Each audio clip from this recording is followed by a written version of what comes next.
अमीर भतीजी लाई इफ्तारी। या अल्लाह, आज तो इस कमबख्त चूल्हे ने नाक में दम कर दिया है। ऐसा लग रहा है जैसे चूल्हा ना होकर धुएं की चिमनी हो। अपनी चाची को इस तरह से धुएं में परेशान देखकर जोया आकर कहती है, लाइए चाची माँ, आज हम आपको रोटियां बनाकर खिलाते हैं। अरे नहीं जोया, मैं बना लूंगी। मैं नहीं चाहती कि इस चूल्हे के धुएं से मेरी हूर सी भतीजी का चेहरा काला पड़े। इतने में जोया का चाचा अनवर सिर से पांव तक मिट्टी में सना हुआ घर लौट आता है। उसके हाथों में एक छोटी सी थैली थी जिससे चाशनी टपक रही थी। उफ, अरे थैली में से ये क्या टपक रहा है?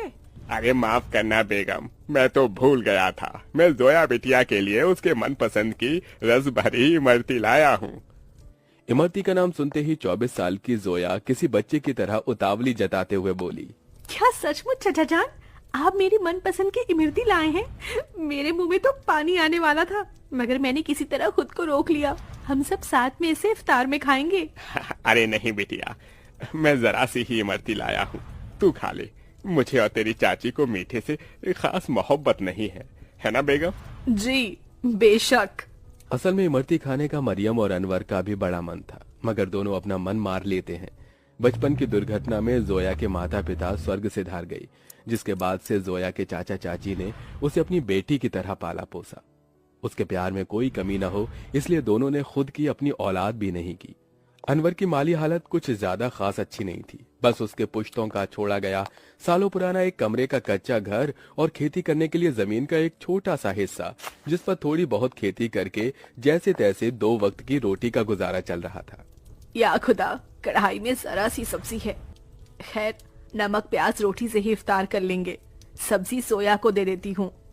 मरियम 3 थाली लगा ले आती है। अरे ये क्या, चाची माँ मेरी थाली में सब्जी, आप दोनों क्या खाएंगे? तभी अनवर अपने गमों को छुपाता हुआ झूठी मुस्कुराहट से बोला, अरे सब्जी की क्या जरूरत, आज तो मैं नून तिल से रोटी ही चटकारे लेकर खाऊंगा। ये कहते हुए गरीब अनवर नमक तेल लगी रोटी काट काट कर खाने लगता है। अपनी गरीब चाचा चाची का ऐसा दुख देखकर जोया का कलेजा कचोट पड़ता है। वो रो पड़ती है। चाची माँ, चाचा जान, चलिए इन सब्जी में से खाइए। अरे इतनी थोड़ी खाऊंगी मैं। जोया के गरीब चाचा चाची को उसे जितना प्यार था उतना ही स्नेह उसे भी था। यूं ही दिन गुजरते हैं। सुनो जी, हमारी जोया अब सयानी हो गई है। हमें इसके निकाह के बारे में सोचना चाहिए। जोया, भाई और भाभी की अमानत है हम पर। मरियम, मैं तो दिन रात अल्लाह से एक ही दुआ मांगता हूँ कि मेरी भतीजी को अच्छा घर मिले। अनवर जोया के लिए रिश्ता ढूंढने लगता है, जो कि अमीर खानदान में हिना के बेटे से लग जाती है। अब शादी की तैयारी शुरू हो जाती है। अनवर, अभी तक जोया के निकाह का जोड़ा नहीं सिलाया। 2 रोज बाद उसकी रुखसती है। जानता हूँ बेगम, मगर जितना कर्ज लिया था वो खर्चा हो गया। मैंने तुमसे एक बात भी छिपाई है, मैंने अपनी जमीन बेच दी। क्या जमीन बेच दी? उसी से तो फकत अभी तक हमारी रोजी रोटी चल रही थी। अब क्या करेंगे आगे? अल्लाह मियाँ बैठा है ना रोटी देने वाला। मरियम, कुछ तो कर लूंगा, लेकिन जोया हमारी इकलौती भतीजी है। उसका निकाह अच्छे से घर में हो जाए ताकि मन में कोई मलाल ना हो। जोया के गरीब चाचा चाची उसकी शादी के लिए अपनी खेती बाड़ी बेचकर उसकी विदाई करते हैं। चाचा चाची माँ, जा मेरी बच्ची, अल्लाह तुझे दोनों जहां की खुशियों और नेमतों से नवाजे। जोया अपने गरीब चाचा चाची के घर को छोड़कर अपने अमीर ससुराल में आ जाती है, जहां उसके सास ससुर नंद जेठानी से भरा पूरा परिवार मिलता है, जहां सास हिना उसका स्वागत करती है। माशा अल्लाह, कितनी खूबसूरत बीवी है हमारे मुराद की। एकदम सही फरमाया आपकी अम्मी, भाई की तो किस्मत खुल गई। चलो देवरानी जी, हम तुम्हें तुम्हारा कमरा दिखाते हैं। जोया की जेठानी आलिया उसे कमरे में ले आती है, जो कि बहुत ही बड़ा और आलीशान था। वल्ला, इस कमरे से भी छोटा तो हमारे चाचा चाची माँ का घर था। यहाँ तो हर शान और शौकत है। अगले दिन जोया नहा धोकर पहली रसोई करने आती है।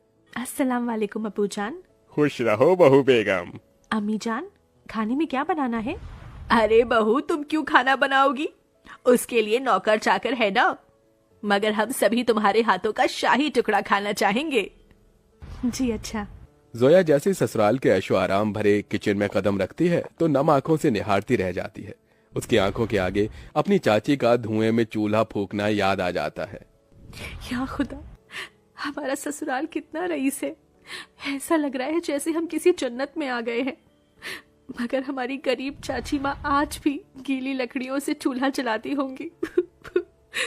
आंखों ही आंखों में जोया का उसके ससुराल में 1 साल गुजर जाता है और रमजान का महीना शुरू हो जाता है, जहां वो अपने अमीर ससुराल वालों के साथ दावतों भरी दस्तरखान पर बहुत कुछ खाती है, तो वहीं उसके गरीब चाचा चाची के हालत गरीब बदहाली में कट रहे थे। अरे क्या हुआ मरियम बेगम, अभी तक खाना नहीं लाई? मैं वजू करके कब का बैठा हुआ हूँ। जी लाई। मरियम कुछ रोटियां रखकर नमक मिर्च के साथ लाती है। जी बस यही है खाने में, रूखा सूखा है खाने में। जाने अल्लाह हमारे दिन कब बदलेगा। बाकी दिन भी रूखा सूखा खाते हैं और रोजे में भी रूखा सूखा खाकर काटना पड़ रहा है। मरियम, अल्लाह ने जो दिया है उसे सिर माथे लगाकर खाओ। बेचारे गरीब शौहर बेगम एक दूसरे को निवाला खिलाकर गम बांटते हैं। कंगाली इतनी थी कि दोनों पानी से सहरी करके भूखे पेट कड़ी धूप में भट्टी पर काम करते हैं और यूं ही दिन गुजरते गए। बेगम, अल्लाह के करम से इतने पैसे जुड़ गए, कल जोया के ससुराल इफ्तार दे आते हैं। दोनों खुद पर दुख उठाकर जोया और उसके ससुराल वालों के लिए कपड़े, फल, मिठाई के साथ इफ्तार लेके जाते हैं। अरे समधी साईं, आप दोनों? वालेकुम अस्सलाम समधी जी, ये आप सबके लिए हमारी ओर से इफ्तार का छोटा सा नजराना। तभी महंगा सा जोड़ा पहने हुए जोया आकर अपने चाचा चाची के गले लग गई। उसकी आंखों से आंसू छलक पड़े। चाची माँ, चाचा जी, कैसे हैं आप? गरीबी और गमों भरे हालातों को छुपाते हुए दोनों झूठ बोलते हैं। हम अच्छे से हैं। अरे बच्ची, तू खुश तो है? जी चाचा, मैं बहुत खुश हूँ। यहाँ सभी हमारे साथ बहुत ही अच्छे से प्यार मोहब्बत से रहते हैं। अल्लाह का शुक्र है जो तुझे इतना मोहब्बत भरा ससुराल मिला है। अच्छा, अब इजाजत दीजिए। अरे भाई जान, अभी तो आए हैं, अभी ही जा रहे हैं। थोड़ी देर में इफ्तार का समय हो जाएगा। इफ्तार की दावत खाकर जाइएगा। नहीं आपा, हमारे यहाँ बेटी के ससुराल का पानी भी नहीं पीते। हम चलते हैं, अल्लाह हाफिज। उनके जाने के बाद जोया की नंद ने कहा, अम्मी, आपने गौर फरमाया भाभी जान के चाचा चाची काफी कमजोर से लग रहे थे और कुछ परेशान भी थे। नाजिमा, लाजमी है कि वो कुछ परेशानी में है। बहू, तेरे चाचा चाची बहुत ही खुददार हैं। ऐसे तो वो हमारी मदद लेंगे नहीं। एक काम कर, तू भी उनके लिए इफ्तारी लेके जा, इन्हें अच्छा लगेगा। जोया के ससुराल वाले बहुत ही खुशियों के साथ उसके गरीब चाचा चाची के लिए इफ्तार की तैयारी में टोकरे भर फल, मिठाइयाँ, बहुत सी चीजें करते हैं। 2 दिन बाद जोया अपने गरीब चाचा चाची के घर पहुंचती है। किस्मत तो देखो, उस इफ्तारी की शाम उनके घर में रोटी के लिए भी जखना लगा हुआ था।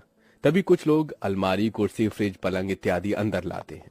ये सब किसका सामान उतर कर हमारे घर आ रहा है? जोया, तू मेरी बच्ची? अस्सलाम वालेकुम चाची माँ, क्या बात है? इफ्तार का समय हो गया और आप दोनों ऐसे बैठे हैं? हम इफ्तार करने ही जा रहे थे। तो चलिए, मैं थाली लगाकर लाती हूँ। हम तीनों चाचा चाची भतीजी एक साथ इफ्तार करेंगे। जोया जैसे ही चूल्हे के पास जाकर देखती है तो सारे बर्तन खाली पड़े होते हैं। ये देखकर उसकी आंखों से आंसू गिरने लगते हैं। चाचा चाची, इस घर से मेरी रुखसती क्या हुई? आप दोनों ने मुझे इतना पराया कर दिया कि ये तक भी ना बताया कि आप दोनों किन हालातों से गुजर रहे हैं।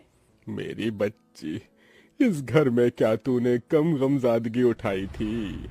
चाचा चाची माँ, आप दोनों ने भी तो मेरे लिए कितनी कुर्बानी दी, कितनी मेहनत मशक्कत की और मुझे शहजादी जैसा पाला पोसा।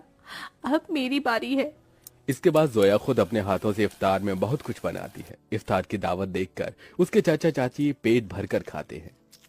आज एक अरसे बाद ऐसी इफ्तारी नसीब हुई है, वरना तो सालों से गरीबी में रूखे सूखे से रमजान के रोजे कट रहे थे। मैं यहाँ आप दोनों को सिर्फ इफ्तार देने नहीं आई, बल्कि ईद पर आपको मेरे यहाँ आना है और ये अम्मी अब्बू का हुक्म है। हम आएंगे बिटिया, जरूर आएंगे।